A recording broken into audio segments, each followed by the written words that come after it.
Nous revenons avec les dernières informations sur l'affaire qui s'est passée avant-hier, qui secoue la toile depuis plusieurs heures aujourd'hui. Je vous assure que cette affaire va jusqu'au-delà de nos frontières. C'est partout dans le monde entier. Et cette vidéo a tellement indigné plusieurs personnes. C'est ça qui fait polémique actuellement sur la toile. Vous savez, il y a les informations. Et les dernières informations, c'est que les Chinois en question ont été interpellés par la gendarmerie. D'après nos informations, les Chinois ont été interpellés par la gendarmerie. Et aussi, le traducteur, ce traducteur chinois, ce traducteur camerounais de chinois, il a aussi été interpellé. Et actuellement, une enquête a été ouverte pour savoir ce qui s'est passé et pour attribuer les responsabilités à qui de droit. Donc, nous remercions vraiment le gouvernement et la justice d'avoir commencé à faire son travail et tout. Bon, nous savions déjà que la justice va se saisir de cette affaire. Parce que nous sommes dans un pays de droit. Nous savons que le droit va triompher. Donc, cette vidéo, vraiment, ça a tellement indigné plusieurs. Et moi-même, ça m'a fait mal. J'ai été choqué par cette vidéo et tout. Plusieurs ont fait des sorties et tout. Et cette vidéo, ce qui m'a plu, c'est que euh, plusieurs se sont levés comme un seul homme. Plusieurs Camerounais se sont levés comme un seul homme, sans distinction de parti politique, sans distinction d'appartenance ethnique, sans distinction de je ne sais pas trop quoi, d'opinion politique. Parce que c'était une vidéo qui concernait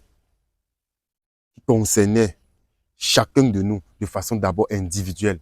Parce qu'on se demandait, mais si c'est que les Chinois peuvent traiter les ressortissants, les autochtones même du pays, de leur pays d'accueil, leur pays d'hospitalité. Imaginons alors quand peut-être un Camerounais se retrouvera là-bas. Je crois que Tamsi, l'Ivoirien Tamsi qui avait chanté, bon, le Camerounais Ivoirien Tamsi qui avait chanté Côte d'Ivoire, terre d'hospitalité, reçoit l'Afrique. Donc l'hospitalité, là, en fait, on voit que ça a été vraiment exagéré. Vous savez que le Cameroun, c'est un pays hospitalier. Le Cameroun, c'est un pays d'hospitalité, je vous assure. Et plusieurs le savent, même les étrangers le savent. Les étrangers sont libres ici. Les étrangers sont tellement libres, ils sont épanouis quand ils arrivent ici au Cameroun. Tu peux faire le tour des 10 régions, tu n'as pas de problème. On te laisse, tu as laisser passer tout ça. Mais sauf que quand un pays vous accueille, quand un pays vous héberge, quand un pays vous laisse vous établir et établir votre business, respectez au moins les ressortissants de ce pays-là. Respectez au moins l'accueil que ce pays vous offre. C'est vraiment ça le conseil. Respectez au moins l'hospitalité qu'on vous offre ici. Voilà la Côte d'Ivoire aussi, terre d'hospitalité, terre d'accueil. Et comme plusieurs pays africains aussi, tels que le Gabon, le Congo, plusieurs pays, le Sénégal, le Sénégal, le Terre, la Teranga.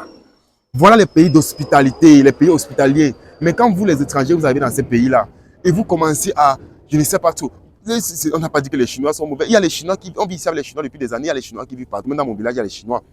Les Chinois se sont établis ici, plusieurs vivent tranquillement, ils travaillent de l'argent, ils font des business, ils emploient les Camerounais et tout. On n'a pas de problème à ça. Mais quand vous allez déjà commettre un acte comme ce qu'on a vu là hier, vous avez vu un Camerounais en train de fouetter, de corriger. Et d'après les informations, il paraît que c'est même un militaire qui est en train de corriger un autre Chinois, qui est en train de fouetter un autre Chinois, un autre Camerounais, autant pour moi, sous l'ordre de son patron chinois. Et je précise, comme je l'ai dit hier, quand vous voyez la manière avec laquelle ce militaire était en train de fouetter le Camerounais, donc, je vous assure que souvent, parfois même quand on fait des choses pour l'argent, on ressent. Quand tu fais quelque chose pour de l'argent, on sait. Lui ne le faisait pas pour de l'argent seulement. Il voulait plaire à son patron. Regardez la façon, pour ceux qui ont vu la vidéo. Je vous assure que je n'ai jamais vu autant de zèle et autant de dévouement. Je n'ai jamais vu autant de dévouement avec son patron. Je n'ai jamais vu autant de loyauté. Donc le gars était dévoué, je vous assure. Il faut voir la détermination qu'il avait de fouetter son frère devant l'étranger. Les gars étaient assis là, eux, comme le spectacle. Et c'est un Chinois, même, apparemment, qui filmait d'après les informations. Ils étaient assis là, eux, c'était un moment de divertissement pour eux. Ils étaient assis, ils voyaient comment, non, ils réussissent à monter les Camerounais contre les Camerounais et tout. Et ils savaient que ça allait passer. Comme ils savaient que non, c'est facile. Comme on est avec un pays où vraiment on nous a accueillis. Euh, trop bon, trop con, comme on dit souvent. Trop bon, trop con. Vous arrivez, on vous a accueillis. On vous accueille toujours. Jusqu'à présent, quand les Chinois arriveront, on les accueillera parce que le Cameroun, c'est une terre d'hospitalité. Mais sauf que ce cas-ci ne va pas passer impuni. Et il y a un employé de cette structure-là, qui a dit dans une vidéo publiée par Zumento que ça, ce n'est que le bout de l'iceberg. Ça, ce n'est que le bout de l'iceberg. Imaginez un peu que ces images n'avaient pas, que cette scène n'avait pas été filmée, ou même que ces images n'avaient pas été diffusées. Imaginez. Donc ça, ce n'est que le bout de l'iceberg. Imaginez ce qui se passe à l'autre derrière qui n'est pas filmé. C'est vraiment terrible. Et on sait que la justice, on compte sur la justice pour faire son travail et tout. Et vraiment, j'ai aimé vraiment la détermination qui était derrière cette affaire et tout. Ce qui a poussé vraiment en sorte que des responsabilités soient prises. Et on va attendre la suite de cette affaire. Donc, je voulais déjà vous informer que l'affaire est entre les mains de la justice et il y a une enquête qui a été ouverte afin d'élucider les faits.